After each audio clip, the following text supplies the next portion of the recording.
My brother-in-law, Tim, who treated me with so much kindness, just like a real brother, passed away.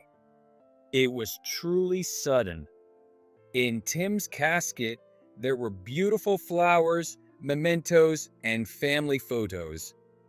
As I glanced at one of the photos inside the casket, I noticed a clearly malicious photo. At that moment, I was certain Tim didn't take his own life. He was murdered by someone. Then I remembered something Tim had said to me. If anything ever happens to me, I couldn't just sit still and dashed out to the company. Yes, that's it. I ran as fast as I could and finally reached the company where. My name is Mike Murphy. I'm just an ordinary office worker. A few years ago, I married Emily, who works at the same company, and we've been living a happy life. However, Emily is not an ordinary office lady. She's the daughter of the company's president. When you hear president's daughter, you might imagine someone snobby and spoiled, but Emily is the exact opposite. She's calm and kind. She's always smiling and has established herself as the soothing presence in the office. Everyone says, when you're feeling down, just look at Emily's smile and you'll feel better. Since I'm just an ordinary office worker who happened to marry the president's daughter, my colleagues and other employees often tease me, saying, "You'll be the next president, won't you?" But of course, such a story-like scenario is highly unlikely. 95% of the time, I don't even think about it. That's because Emily has talented brothers. The family of the president, John Smith, has 3 children. The eldest is Tim, the second is Emily, and the youngest is Alex. Naturally, the whispers about the next president candidate often revolve around Tim and Alex. It would be easy to say it's because they're the president's sons, but that's not the only reason. Both of them are exceptionally talented employees. Tim and Alex work in different departments, but they consistently top the performance charts in their respective areas. They're probably sharing their achievements, competing with, and challenging each other to improve. Of course, there are other capable employees as well.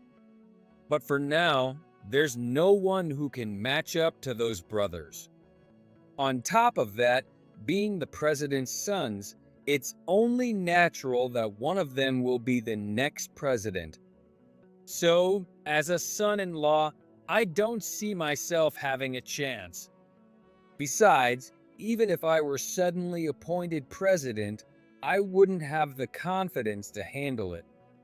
I'm that kind of timid person.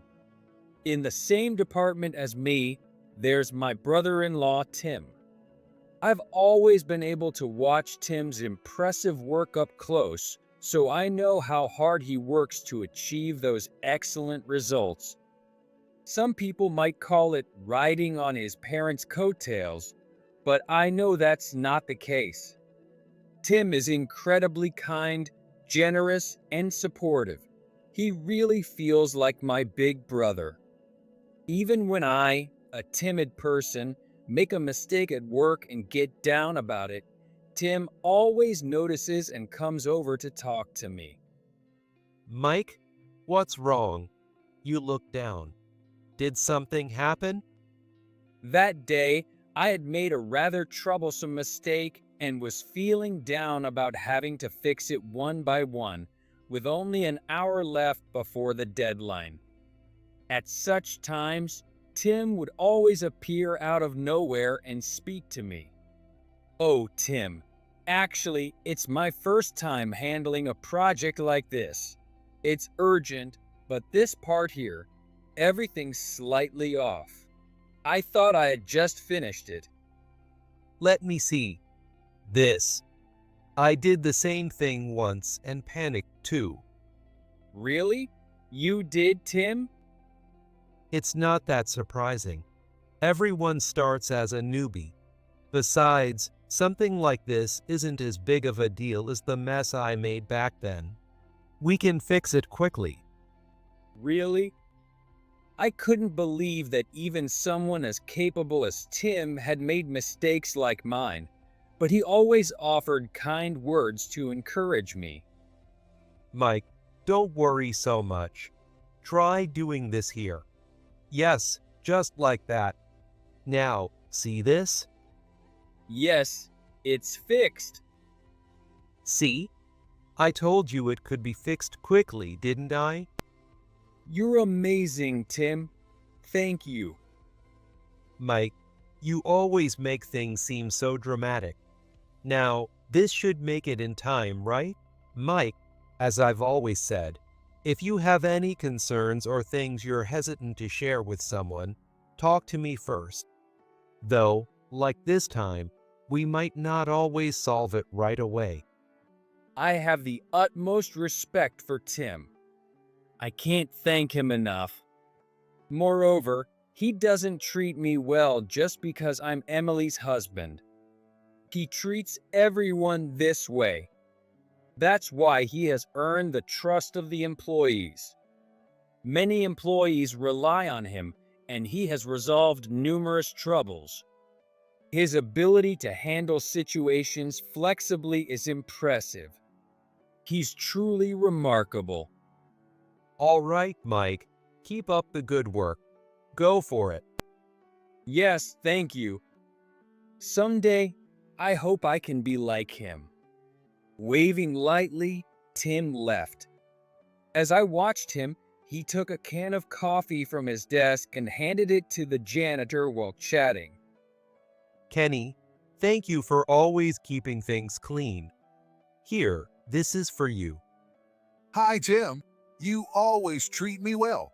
I think I've received as many coffees from you as my salary. The janitor laughed heartily. His name is Kenny. He's been working as our janitor for decades, and Tim, Emily, and Alex have known him since they were kids. That's an exaggeration. I appreciate all you do. How about we have lunch together on your day off? Tim, I don't want you to treat me or do anything special. Just talking to me and being kind like this is enough to make my job worthwhile. Really? Yes, watching you siblings grow up and become respectable is like watching my own kids grow. It's fun, though I guess the president might not feel the same.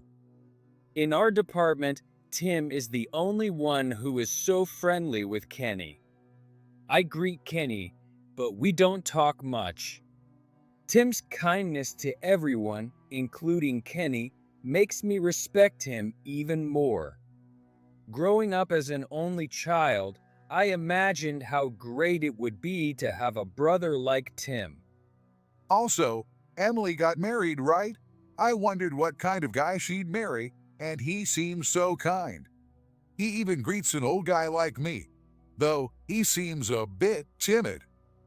Suddenly, they were talking about me, so I listened more intently. He's a reliable and kind person who gets things done. Just as Kenny said, he's exceptionally kind.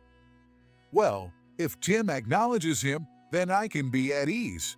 Tim, Emily, and Alex are all outstanding and respectable. But, it's Alex. What's wrong with Alex? You see, Tim often talks to me like this, right? Alex used to be so sweet, calling me uncle all the time. But lately, when I greet him with a "Hey, Alex," he just glances at me and quickly looks away. And sometimes he even says things like, "How long are you going to be here?" Or, "You're in the way." He's excellent at his job, but his attitude. Why has he become so cold? I was listening intently since they were talking about me.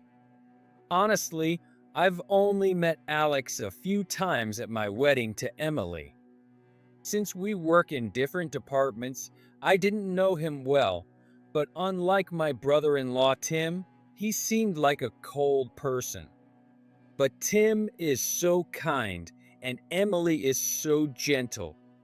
Could their brother really be like that? It was hard to believe. One day, I forgot all about those rumors. Significant projects landed in my department. This project was said to have the potential to greatly influence the company's future. For a long time, employees had been wondering which department would handle it, and today, the president himself came to give us an overview. During his explanation, the president, John, said, If this project succeeds, I'm considering passing the CEO position to my eldest son, Tim. Hearing that, the employees, including myself, exclaimed, "Oh!" It's not that we dislike the current president, but if this project's success meant Tim would be the next president, we'd be thrilled. For those of us who have worked in the same department as Tim, having someone like him who genuinely engages with each employee and is considerate become the president would be a dream come true. The company's future would surely be secure. Our department, which admired Tim, united wholeheartedly to support him and ensure the project's success. At first, Tim said, Prioritize your work. but as days went by, he began relying on our enthusiasm. Tim, here are the results of the research you requested. Oh, thanks. Let's see. Yes, Mike, your reports are always so clear and easy to understand. It's really helpful, thank you. Come on, you taught me how to organize them like this, Tim. Sure, I taught you the basics, but here, you added your own touch, didn't you? These little details are important, and that's what makes your reports great. You noticed it, right? It's a bit embarrassing when you say it like that. There's nothing to be embarrassed about. Over the years, I've taught the same method to many people, not just you, Mike.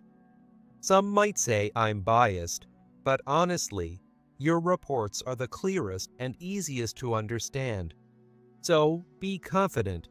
I'm counting on you from now on too. Yes, thank you. No matter how busy Tim was, he never ended a conversation with just a few words. He always found something good about the person and praised them. This way, he motivated the employees and truly engaged with each one. Seeing Tim's attitude made us all want to work harder. About a month later, it was the day of the project presentation. Tim delivered a flawless presentation with confidence, earning a huge round of applause. The project was a success, and the president officially announced, I will nominate Tim as the next CEO at the upcoming shareholder meeting. We had all supported Tim, but this time, it was truly his character that led to the project's success. Tim, you did it. You're finally going to be the CEO. I knew you could do it. Mike, thank you so much. This success is because of everyone's cooperation, especially yours. I can't thank you enough. Tim, while being humble, had a sparkle in his eyes. Experiences like this don't happen often in a lifetime. Seeing Tim's genuinely happy expression moved me deeply. There's no need to thank me. Seeing how you work, anyone would want to follow your lead. Just then, a female voice called out. Hello. Looking towards the voice, I saw my wife Emily and my brother-in-law Alex. Seeing Alex reminded me of what Kenny had said about him, making me a bit wary. Hey, Tim. Oh, Mike, too. I heard about it. Amazing job. Congratulations, Tim. Emily and Alex, you came all the way here? I'm sorry, you must have work to do. Come on, Tim. Our family's eldest son becoming the next CEO is a big deal. We had to be here. Congratulations. I don't think I could ever catch up to you. Alex spoke to Tim with a smile. Towards the end, his expression seemed to darken a bit. But, contrary to Kenny's gossip, Alex didn't seem like a cold person. I decided not to think too deeply about Kenny's rumors. One day, a while later, today was my day off. The big projects was over, work had settled down, and we were free from the hectic days. Feeling drained, I was lounging lazily on the couch at home. I heard the buzz of a vibrating smartphone. Is it mine? I looked at the table behind me and saw that it was Emily's phone ringing. She answered it as usual. Hello, this is Emily. She replied cheerfully at first, but her voice gradually grew quieter. That's what I thought, but Emily's voice gradually became quieter. She kept repeating responses like huh and what, as if she didn't understand. Sensing something was wrong, I looked at Emily, and her face had turned pale as if she was about to faint. She was responding in a daze. When the call ended, she dropped her phone. Emily, are you okay? What's wrong? I cautiously approached Emily, and she stared into the distance, her expression unchanged, tears streaming down her face. Emily, get a grip. Are you okay? What happened? Did someone say something to you? I had never seen Emily like this before. Not knowing what to do, I desperately wanted her to speak and kept asking questions. Then, in a strained voice, she mumbled something. Emily, I'm sorry. What did you say? My brother Tim is dead. In a daze, I hurriedly put Emily in the car and drove to my in-laws' houses. I couldn't comprehend what was happening. Did Tim have a medical condition? No, I had never heard anything like that. Emily had never mentioned it either. Being told something like that out of the blue made no sense. My mind was racing, and I couldn't stop sweating nervously. What on earth had happened? The Tim I respected so much. When we arrived at my in-laws' house, my mother-in-law greeted us immediately. Seeing our pale faces, she seemed to understand why we were there. She invited us to sit on the living room sofa, and we sat down. It's about Tim, right? My mother-in-law said, and Emily and I urgently asked her what had happened to Tim. My mother-in-law began to speak slowly. She occasionally teared up, looking deeply pained. As unbelievable as it was, Tim was undoubtedly dead. He had been found bleeding behind the company building and was immediately taken to the hospital, but he was pronounced dead on the scene. It appeared that Tim had jumped from the company building. There was a note, and from its contents, it was concluded to be a suicide. It was suspected he jumped because it happened in a blind spot of the security cameras. In other words, Tim jumped without anyone seeing. Tim, why did you do such a thing? With his appointment as the next CEO, the employees, and surely Tim himself, were looking forward to the company's future. Why now, just when everything was about to begin? But the dead tell no tales. Why he chose to leave this world so suddenly, I couldn't understand. Was Tim struggling with something? Even though I was so close to him, I only relied on him and couldn't truly help him. I couldn't do anything. And then the day of his funeral came. Many people attended the funeral of the well-liked Tim. In addition to my in-laws, my family, and all the employees from Tim's department were present. Kenny, the janitor, was also there, looking extremely upset. He had lost Tim, someone he was very close to. His grief must have been immense. Even now, a few days later, everyone looks somber. Part of me still thought that Tim might just walk into the office one day as if nothing had happened. I approached Tim's casket. Inside, along with Tim, were beautiful flowers and mementos. I wished he would wake up and say it was all a prank. As I looked at Tim's peaceful face and felt the deep sorrow overwhelming me, I suddenly noticed a family photo in the casket. I had heard that placing a photo in the casket means taking those pictured with you to the afterlife.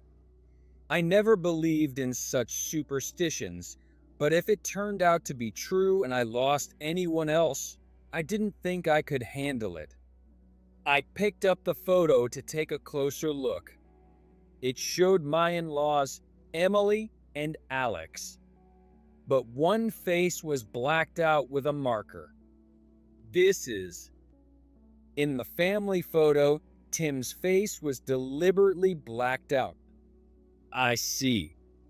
I was convinced. At that moment, I had no evidence, but I knew it. Tim didn't take his own life. Someone killed him. Someone made it look like a suicide. Believing this wholeheartedly, I couldn't sit still and ran to the office. Yes, that had to be it. I hadn't run this hard since I was a student. When I finally reached the office, I headed straight for Tim's desk. It hadn't been cleared yet. I opened Tim's laptop and powered it on. Before his death, Tim had given me a note out of the blue. Mike, here. Can you keep this for me? Tim, what's this note for? It's a sign of trust.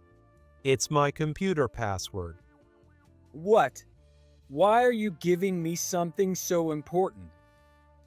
In case something happens to me. Tim's smile had turned oddly serious. Looking back, maybe he had sensed something. Come on, Tim. Don't say things like that. Just kidding. But, you know, if I get sick or something, I might need you to send some data. You should manage it yourself. Are you sure you trust me with this? Come on, just keep it. You might not need it, but just in case, okay? Hold on to it. If you insist, but I'm scared I might accidentally delete something important. I hope the day never comes when I have to use it. I hope so too. I quickly searched my desk drawer for the note Tim had given me. With trembling hands, I entered the password and started searching through the many files for any clues. I had completely forgotten that Tim had entrusted me with his computer password for an emergency. How could I have forgotten until now? I went through the files one by one, but they were all work-related documents. Tim had handled a lot of work, so there were numerous files. It seemed like a small chance. Just as I was about to give up, I found a 15-minute audio file. All right, I'll listen to this while continuing my search. I connected my headphones and played the audio. I could hear some rustling noises and then Tim's voice. And the person he was speaking to seemed to be Alex. Hey Tim, you gotta understand. Just because that succeeded doesn't mean I'm not the more capable one. Stop clinging on and give me the CEO position. Seriously, the voice I heard was Alex's, but it was filled with resentment, nothing like the kind and supportive brother who had celebrated Tim's appointment as CEO. Yeah, Alex, you are talented, and I think I understand what you're trying to say. So you're finally stepping down. Do you know how many years I've waited for this? No, Alex, that's exactly why I can't hand over the CEO position to you. Damn, you son of a. Tim spoke calmly, trying to reason with Alex. Even when Alex intimidated him, his tone remained unchanged. Alex, your skills are essential to this company. Many rely on your capabilities. But I love this company and the employees. I want to cherish them. That's why. Shut up. You keep spewing that nonsense. If you could protect the company with such naive thoughts, you might as well be playing house. Alex, please, think it over calmly. Fine. I got it. Alex, do you really understand? Yeah, it means you need to disappear from here. What did you say? I said, I'll make you disappear, so I can take over as CEO. That's the only way. Be ready, Tim. Footsteps fading away, the sound of a door closing. After hearing this, I immediately called the police. I explained the situation to the officers who arrived and rushed with them to the funeral home. Mike, where have you been? You ran off suddenly, and I was so worried. At least answer your phone. I was terrified something might have happened to you too. As soon as I returned to the funeral home, Emily ran to me, tears in her eyes. Emily, I'm really sorry. I didn't mean to worry you at a time like this, but I had to find out something about Tim.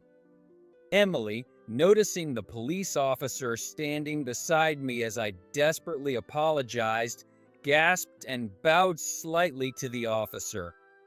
Something concerning. And you brought a police officer here? What's going on? Please, come with me for a moment. I led Emily and the officer to where Alex was. Alex, can we talk for a minute? I called out to Alex, who was sitting on a folding chair and staring into the distance. Alex turned his head towards me.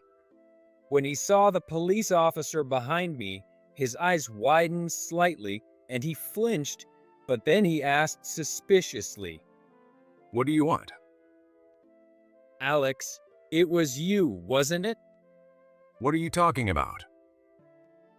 You killed Tim. It was you, Alex. My voice, strained and desperate, came out louder than I intended. Everyone in the room heard me and turned to look. The room fell silent. Wait. No. What are you saying, Mike? You can't be serious, especially today.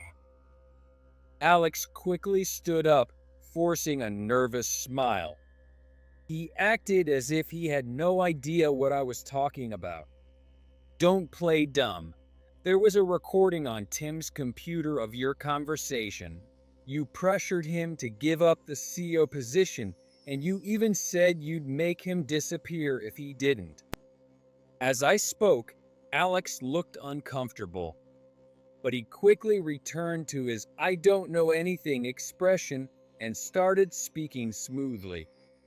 Come on, Mike, calm down. Even if I said that to Tim, do you have any concrete evidence that I actually killed him? Any records like that recording? I was stuck. Indeed, I didn't have definitive proof that Alex killed Tim. The room was silent.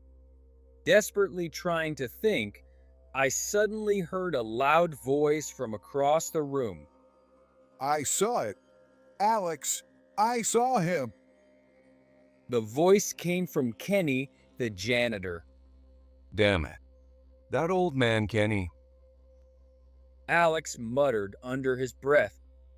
Kenny continued speaking loudly. I saw it. Alex called Tim to the conference room and they were talking.